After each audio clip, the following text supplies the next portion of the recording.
non. Dans cette vidéo, il va y avoir du spoil pour le manga, vous vous en doutez, donc si vous ne l'avez pas lu, je vous conseille de partir. Aujourd'hui, j'avais envie de vous parler des avatars de God, de G, de Dieu, appelez-le comme vous voulez en vrai. Il s'agit de personnages ayant reçu les pouvoirs divins de cette entité encore très énigmatique, et il y a plusieurs façons d'obtenir ces pouvoirs. Touchez un cube pour espérer être suffisamment fort pour faire un pacte avec lui, et dans le cas contraire, vous êtes réduit en poussière. Et petit 2, rencontrez God directement, et c'est déjà un peu plus dur. En prenant sa main, la puissance divine s'empare de vous pour faire place à un avatar, un sous-fifre, un sbire, ce que vous voulez. C'est possible que l'existence de niveau de désastre dieu fasse directement référence à God lui-même. Blast a tout raconté à Sitch comme quoi il a affronté God depuis tout ce temps, au moins une vingtaine d'années, et il a par conséquent décidé de créer ce niveau de désastre au cas où God ou un avatar aussi puissant que Garou apparaissent. Comme ça, quand l'alarme sonne, la présence d'un fléau de niveau dieu, Blast viendra à la rescousse, car quand l'humanité aura besoin de lui, il viendra. On va voir que les avatars sont en réalité très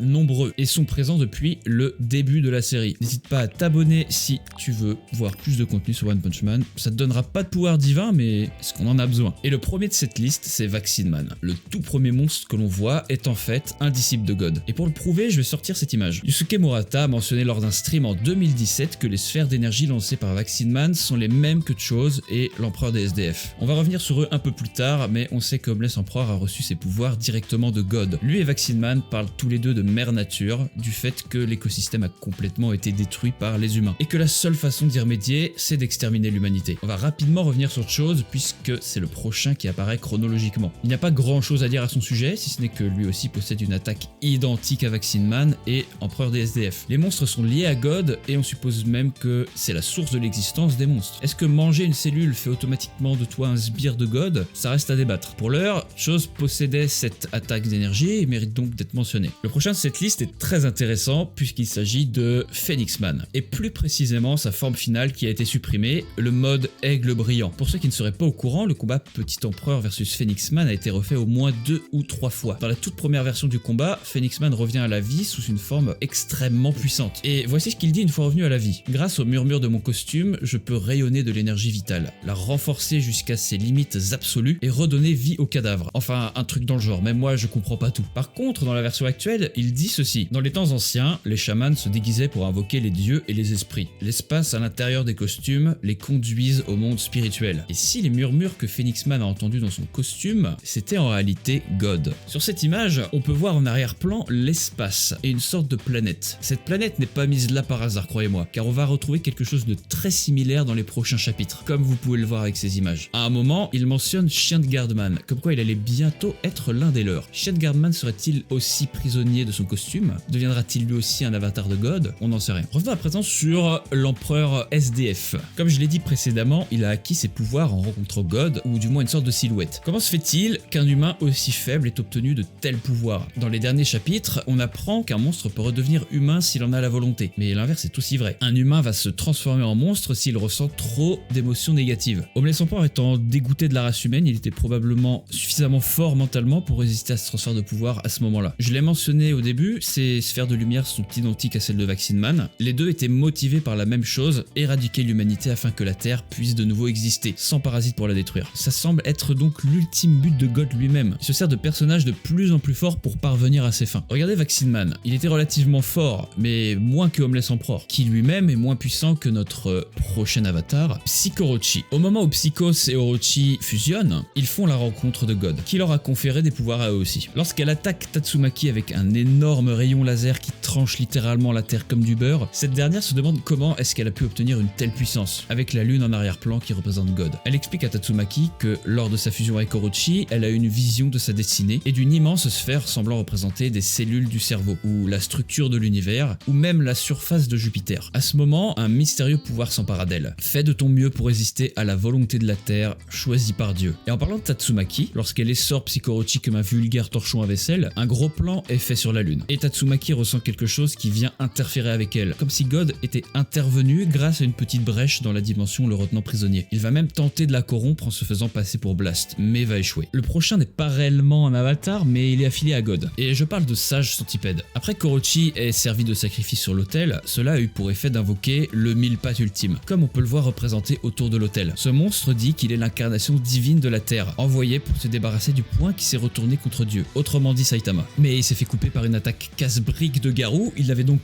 aucune chance contre Saitama, ça on le sait, mais contre Blast non plus. Blast peut lui aussi être considéré comme une personne s'étant retournée contre Dieu, mais Saitama est différent et c'est le seul qui est au centre de l'attention de God. Si ça se trouve, il veut faire de Saitama son avatar puisque Saitama n'a plus de limites, ce qui ferait de God un être sans limite lui aussi. Alors on ignore comment il s'est retrouvé scellé dans cette fameuse dimension, mais on suppose que God a des limites. S'il a été scellé, ça veut dire qu'il peut se faire battre, pas vrai? Peut-être que c'est la clé pour stopper Saitama. Enfin, je divague et je théorise un peu trop, on va plutôt parler du partenaire de sa centipède qui est l'eau minérale océanique d'Evian. L'océan et la terre étant liés, ce sont les deux créatures les plus puissantes qui n'aient jamais existé dans la série, représentant littéralement la planète elle-même. Boros vient pas de la terre, donc on l'oublie. Les plus puissants certes, jusqu'à ce que Garou évolue de plus en plus face à Saitama, avant de recevoir lui aussi les pouvoirs divins de God et devenir Cosmic Garou. Rien que le fait de toucher sa main une fraction de seconde lui a permis de devenir l'être le plus puissant de l'univers, pouvant créer des sursauts de rayons gamma et des explosions nucléaires à volonté. La seule chose qu'il n'a pas réussi à maîtriser, c'est le voyage dans le temps. Et il va demander à Saitama de le copier, puisque Saitama n'arrête pas de le copier depuis le début du combat littéralement. Garou lui dit qu'il est capable de maîtriser les pouvoirs de God sans pour autant prendre sa main et se faire corrompre par lui. Donc God n'a pour le moment plus aucun moyen de parvenir à ses fins, si ce n'est de créer des avatars de plus en plus forts. Et c'est ce qu'on va voir avec le dernier sur cette liste, avec Void le Vide. On sait pas encore grand chose à son sujet, si ce n'est qu'il a passé un marché avec God il y a très longtemps. Il était autrefois le partenaire de Blast, et ce dernier l'a remis à sa place en le mettant dans le coma pendant 15 ans. Il veut le sauver en tentant de renverser le processus de monstrification, mais concernant un avatar de God, je doute que ça soit possible, car on a pu voir que God peut reprendre à tout moment les pouvoirs qu'il a conférés à son hôte et le tuer sur le coup. Les ninjas d'élite servent en réalité de cobayes afin de créer des avatars. Dans le chapitre 200, Flash émet une théorie comme quoi le cube présent dans le village des ninjas servait autrefois à créer des avatars de God. Les ninjas d'élite entraînés durement à être des assassins n'étaient en réalité que des cobayes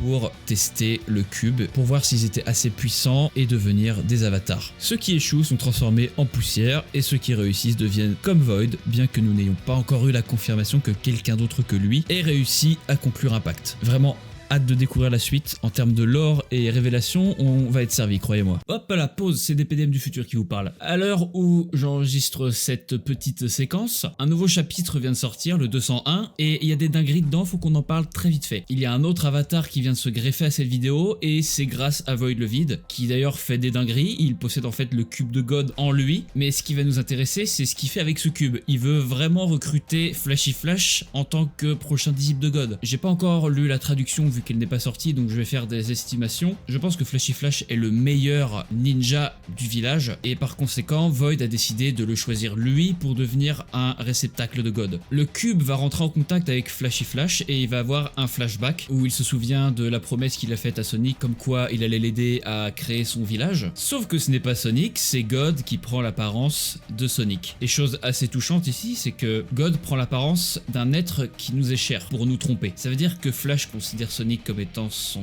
ami le plus proche, voire même la seule personne tout court en qui il a entièrement confiance, et God va lui tendre la main. Malheureusement, le chapitre se termine là, mais il fallait que je fasse cette petite coupure pour vous en parler. Dans le prochain chapitre, il y aura peut-être Avatar de God Flashy Flash, mais bref, retour à la suite de la vidéo. J'aimerais conclure avec une partie webcomic où je théorise sur qui pourrait bien devenir un prochain avatar de God avec les personnages qu'on connaît déjà. Il va y avoir du spoil pour webcomic, donc si vous ne l'avez pas lu, je vous conseille de partir maintenant. Et merci d'avoir regardé la vidéo jusque là, ça me fait très plaisir. Pour les autres qui ont lu webcomic, on y va. Les avatars de God sont définis de par où se situent les cubes en ce moment. Blast les récolte afin d'empêcher plus d'avatars d'être créés. Mais il doit forcément en rester quelques-uns perdus je ne sais où, comme par exemple chez les Tsukuyomi. Blast a récupéré le cube, mais c'est possible que quelqu'un ait réussi à se transformer en avatar juste avant, ou bien l'organisation. On commence à en savoir davantage sur eux, et peut-être que leur boss détient lui aussi un cube. Drive Knight semble faire partie de cette organisation, et après avoir récolté un échantillon d'Orochi, c'est possible qu'il le fasse revenir à la vie, et qu'on obtienne un avatar de dieu cyborg Orochi. Bon, là c'est exagéré j'avoue, mais pas tant que ça, car Boros